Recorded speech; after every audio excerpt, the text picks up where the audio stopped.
إن الحمد لله نحمده ونستعينه ونستغفره ونعوذ بالله من شرور أنفسنا ومن سيئات أعمالنا من يهده الله فلا مضل له ومن يضلل فلا هادي له وأشهد أن لا إله إلا الله وحده لا شريك له وأشهد أن محمدا عبده ورسوله صلى الله وسلم عليه وعلى آله وأصحابه أجمعين. أما بعد. Toutes les louanges, absolument toutes les louanges, reviennent de droit à Allah. Il est le seul à mériter cela. Aussi, nous le louons, implorons son aide et son soutien, et nous lui demandons pardon pour nos fautes et nos péchés. Et nous cherchons protection auprès de lui contre le mal contenu dans nos cœurs et contre nos mauvaises actions, de même que leurs conséquences. Quiconque est guidé par Allah, nul ne pourra jamais le détourner de la voie droite. Et quiconque est égaré par Allah, nul ne pourra jamais le remettre sur le droit chemin. Et je témoigne, j'atteste, qu'il n'existe aucune divinité digne d'adoration, si ce n'est Allah, seul sans associé. Et je témoigne, j'atteste, que Muhammad, sallallahu alayhi wa sallam, est son serviteur dévoué et son fidèle messager. Que les éloges d'Allah et ses salutations bénies soient sur lui, sur sa famille et l'ensemble de ses compagnons.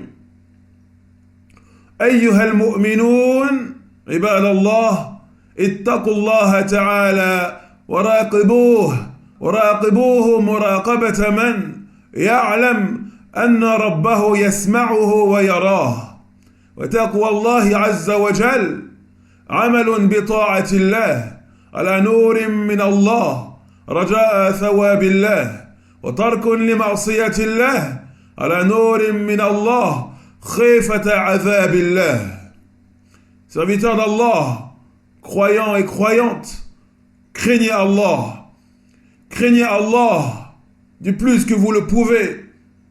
Craignez Allah comme le fait tout serviteur qui sait avec certitude que son Seigneur le voit et l'entend. Et la crainte d'Allah, comme vous le savez déjà, elle consiste à œuvrer dans l'obéissance d'Allah avec science, en espérant par cela sa grande récompense. Et c'est également le fait de délaisser la désobéissance à Allah avec science, par crainte de son châtiment.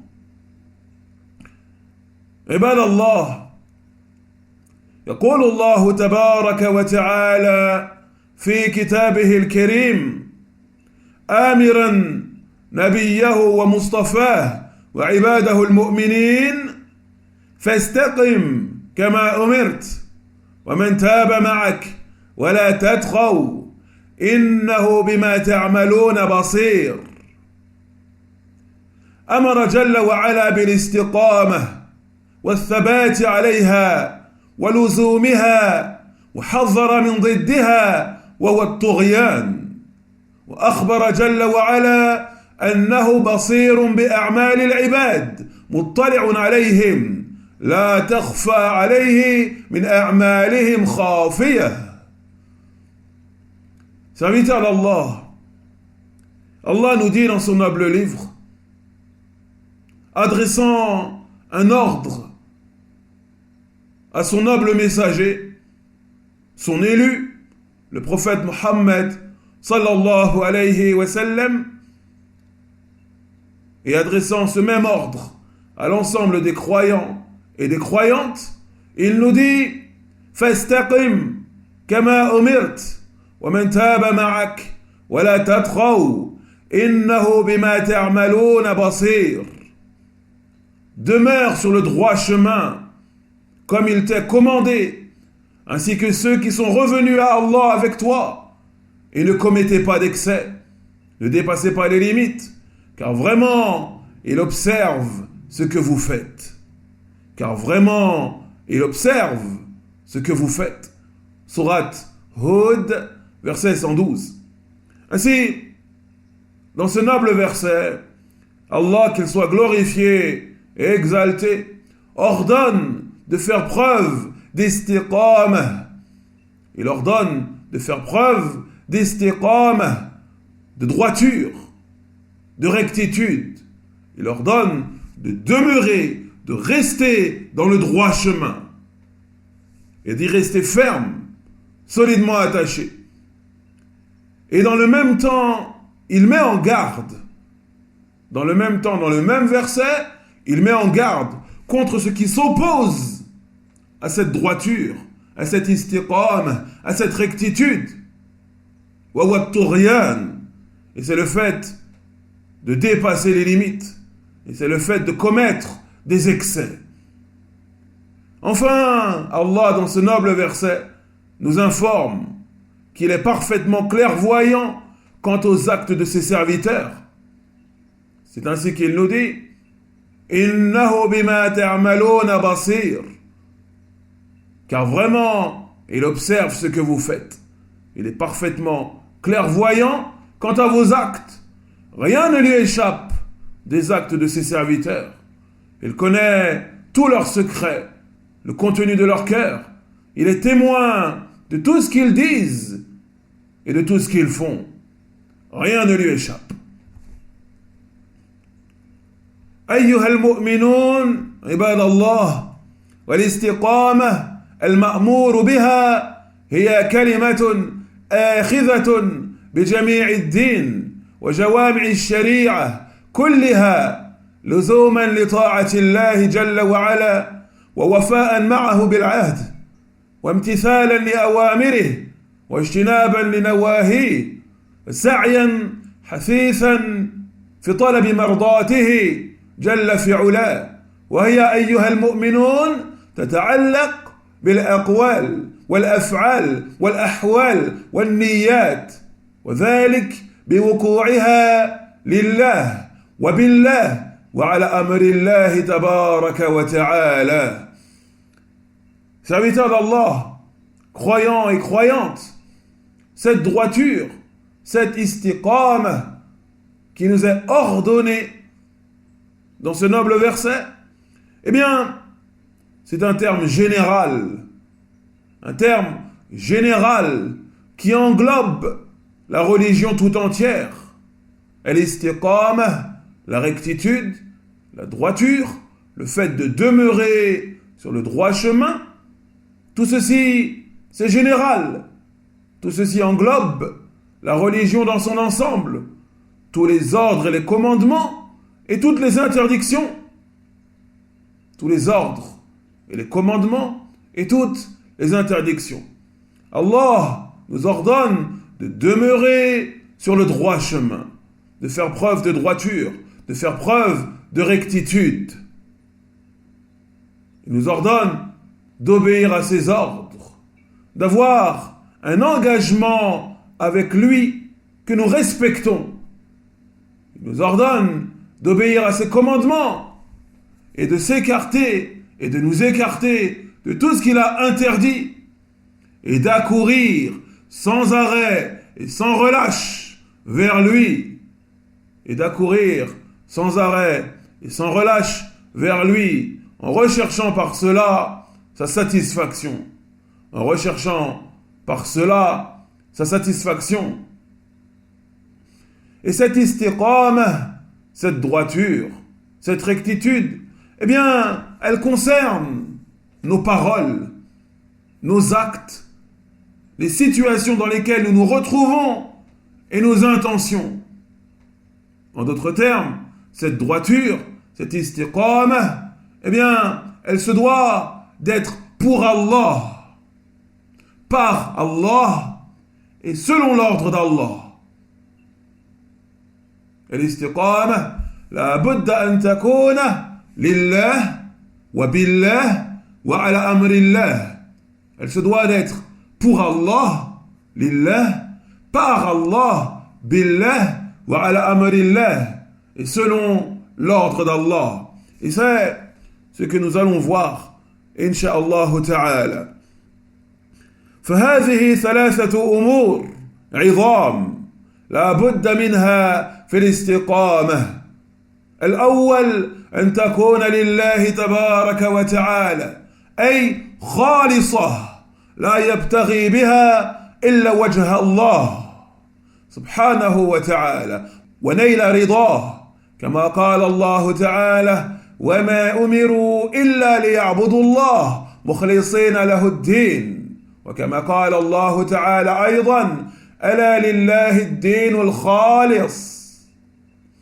Ainsi, cette droiture, cette rectitude, le fait de demeurer sur le droit chemin, tout ceci se doit d'être réalisé seulement et uniquement pour Allah seul.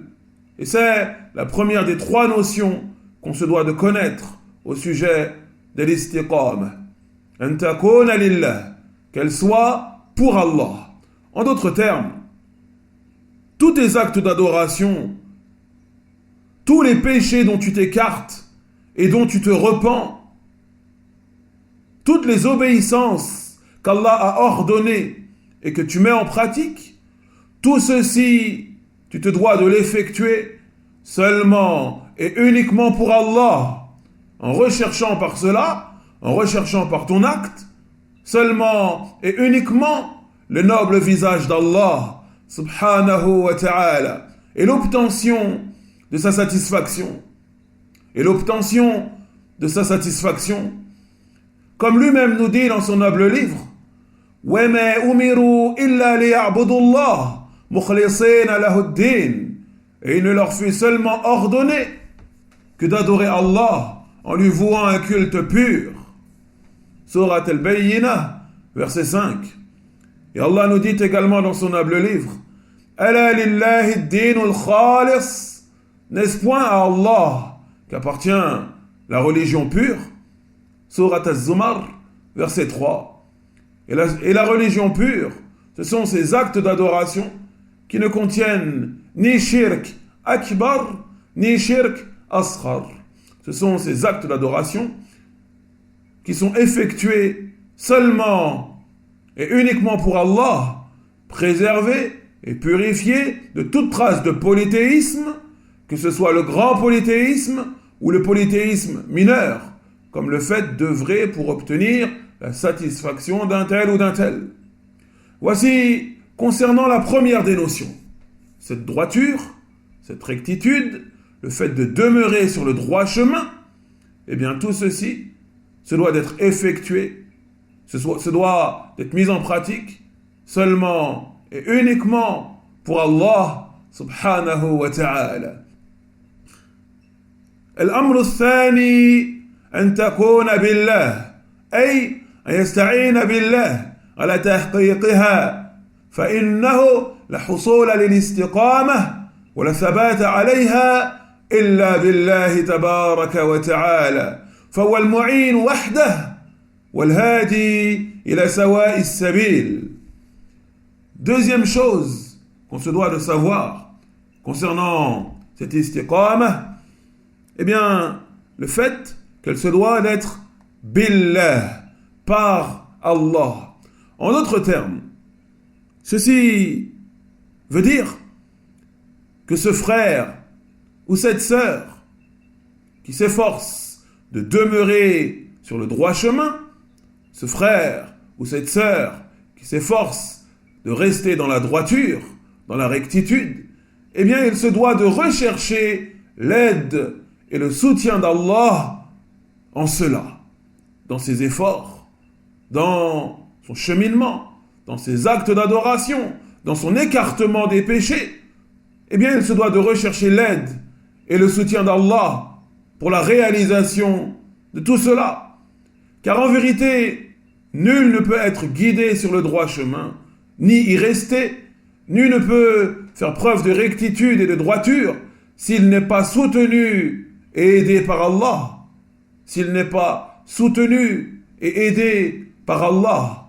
Ainsi, le serviteur se doit de rechercher, d'implorer l'aide et le soutien de son Seigneur le Très-Haut, car c'est lui qui facilite toutes choses et c'est lui qui guide sur la voie droite.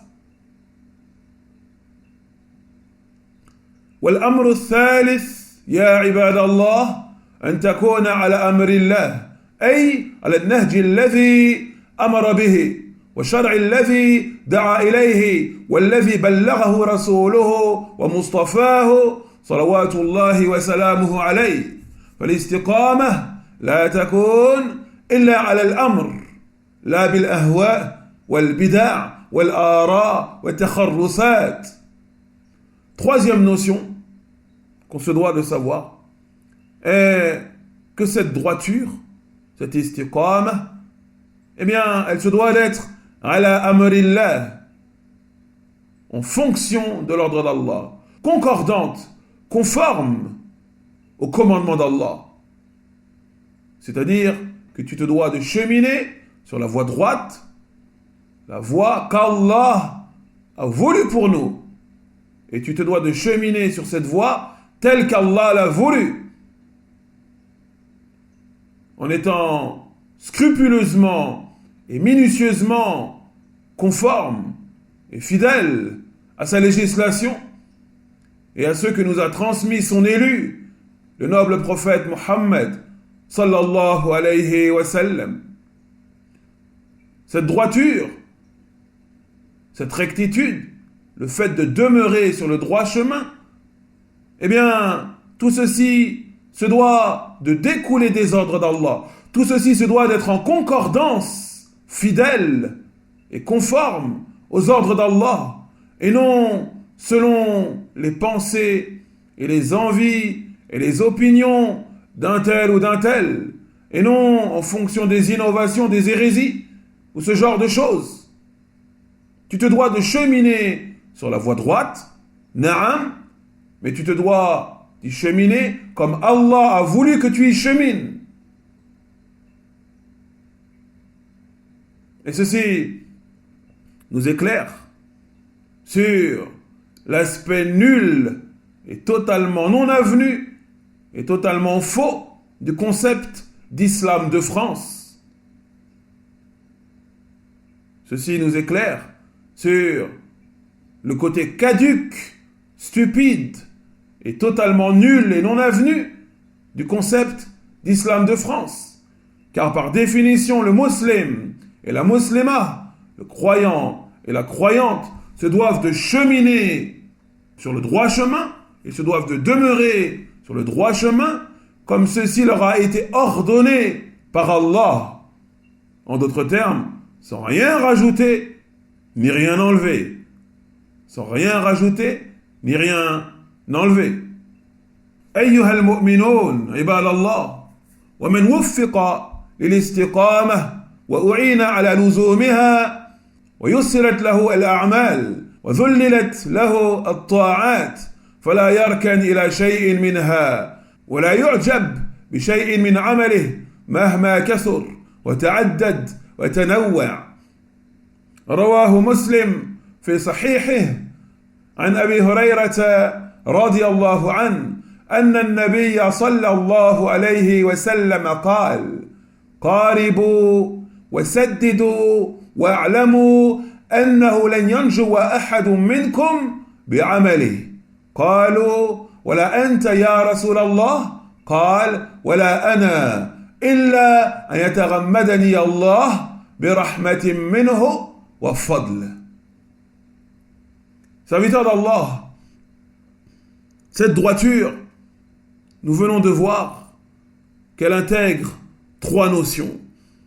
Qu'elle soit lillah, pour Allah, qu'elle soit billah, par Allah, et qu'elle soit ala amrillah, et qu'elle soit en fonction des ordres et des commandements d'Allah. Et quiconque parmi les croyants et les croyantes se voit faciliter ce cheminement sur la voie droite, quiconque se voit faciliter la mise en pratique des ordres d'Allah et le fait d'être préservé de tomber dans ses interdits, quiconque fait preuve de droiture, de rectitude eh bien, il ne doit pas croire qu'il est parvenu à tout cela par lui-même. Il ne doit pas penser une seule seconde qu'il a réussi tout ceci par lui-même, qu'il a réussi à se maintenir dans la voie droite, qu'il a réussi à rester dans le droit chemin par lui-même. Il ne doit pas croire une seule seconde que tous ces actes d'adoration qu'il a réussi à faire, eh bien, il ne doit tout cela qu'à lui-même, qu'à son énergie, qu'à sa force, qu'à sa foi, etc. Non, absolument pas. Il ne doit pas être aveuglé par cela.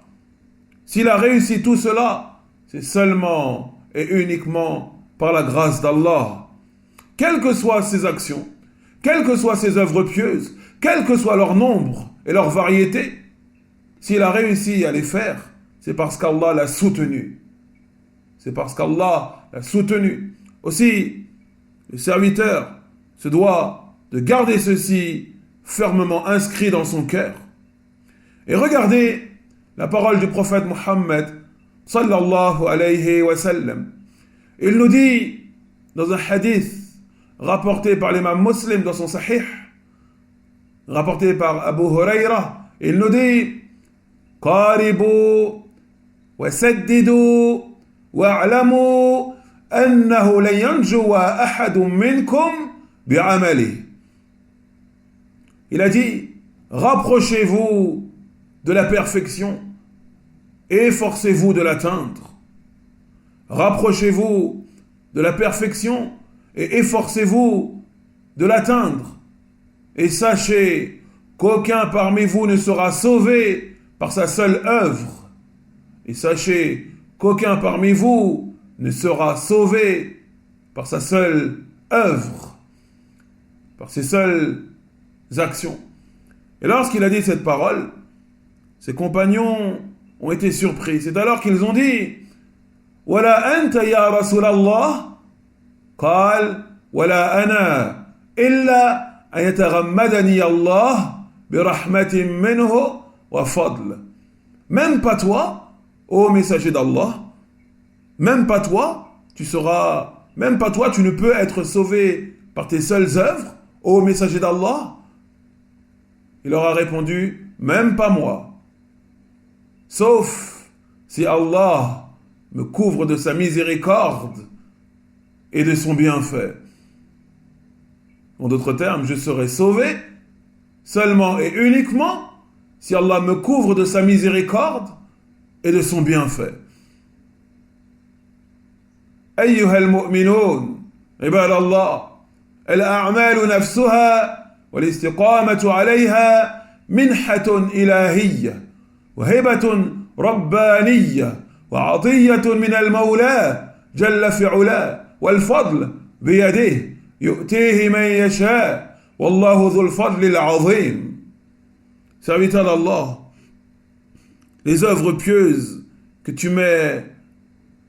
tu pratiques, les bonnes actions que tu mets en pratique, tout ceci, ta droiture, ta rectitude, ton istiqama, tout ceci, eh bien, c'est un don d'Allah, un bienfait d'Allah, une gratification d'Allah, un cadeau d'Allah à ton égard. C'est Allah qui t'a accordé tout cela, car il est bienfaisant, et il est généreux, et il est miséricordieux. Et la grâce tout entière est entre ses mains. Et la grâce tout entière est entre ses mains, et il l'accorde à qui il veut. À chaque fois, serviteur d'Allah, homme ou femme, que tu réalises une œuvre pieuse, que tu arrives à te lever dans la nuit pour prier, que tu multiplies les jours de jeûne, que tu donnes une aumône, que tu fais preuve de tawakkul, etc.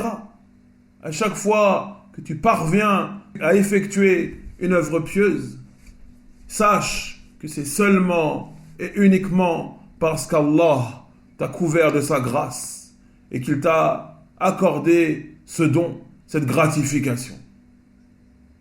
فلا يركن عبد إلى أعماله ولا يعجب بطاعاته مهما كثرت وتعددت، بل عليه أن يرى نفسه دائما وأبدا رؤية المقصر، رؤية المفرط، ليكون دوما محاسبا لنفسه على تفريطها وتقصيرها، وليكون دوما مستعينا بالله تبارك وتعالى على المزيد من الطاعات والاستكثار من العبادات.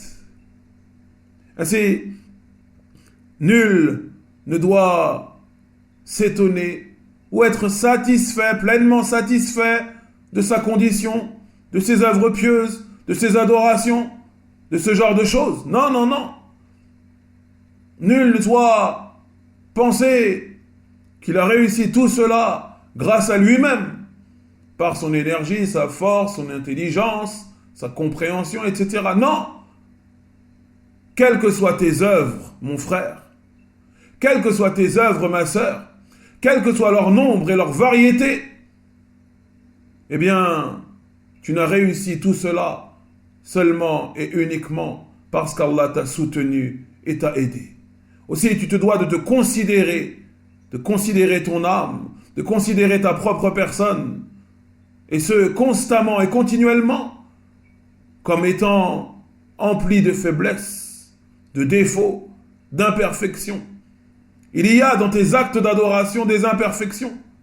Il y a dans tes actes d'adoration des défauts, même si tu ne les vois pas. Car nul n'est capable d'adorer Allah tel qu'il le mérite véritablement. Nul n'est capable de racheter le paradis d'Allah avec ses seules œuvres, avec ses seules actions.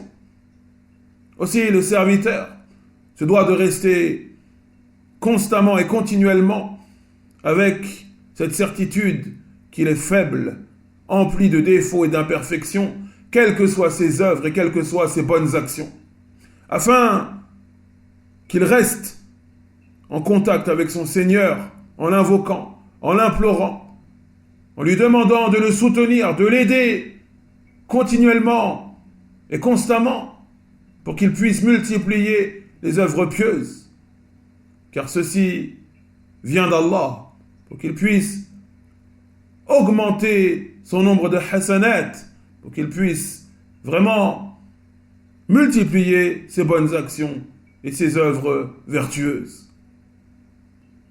ونكتفي بهذا القدر. سبحانك اللهم وبحمدك، نشهد أن لا إله إلا أنت، نستغفرك ونتوب إليك. وصل اللهم على نبينا محمد وعلى آله وأصحابه أجمعين، والحمد لله رب العالمين.